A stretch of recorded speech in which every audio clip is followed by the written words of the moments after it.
నమస్తే అండి. విశాఖ ఉమ్మడి ఎమ్మెల్సీ ఎన్నికల నుంచి మేము తప్పుకుంటున్నాము అని ప్రకటించడం ఇది రాజకీయంలో ఒక వ్యూహమే అని రాజకీయ విశ్లేషకులు అంటున్నారు. బొత్స సత్యనారాయణ ఉత్తరాంధ్రకు సంబంధించినటువంటి ఒక లీడరు, నలుగురు ముఖ్యమంత్రుల దగ్గర ఆయన పనిచేసి ఉన్నాడు. అనేక మంత్రిత్వ శాఖల్లో పనిచేశాడు.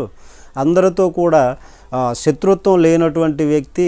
ప్రభుత్వంలో ఉన్నా లేకపోయినా కానీ, ఇప్పుడు పోయినా కానీ, ఓడిపోయినా కానీ ఆయన ఇమేజ్ అయితే ఉత్తరాంధ్ర యావత్ మొత్తం కూడా తగ్గలేదు, అలాగే ఉంది. కాబట్టి అట్లాంటి వ్యక్తికి మనం గౌరవం ఇవ్వాలి అన్నటువంటి విధంగా కూటమి నాయకులతో చంద్రబాబు గారు సమావేశంలో చెప్పినట్లుగా, అలాగే ఇక నుంచి సరికొత్త రాజకీయం చేద్దాము, ప్రజాస్వామ్యంతో కూడుకున్నటువంటి రాజకీయం చేద్దాము. ఏమైనా ఒకేసారి ఎంపీటీసీలు జడ్పీటీసీలను లాక్కుంటే ప్రజల నుంచి మనపైన వ్యతిరేకత భావన వస్తుంది, చులకన భావన వస్తుంది. కాబట్టి ఆ విధంగా ఉండొద్దు, మంచి రాజకీయాలు చేద్దాం అన్నటువంటి విధంగా చెప్పడం జరిగింది.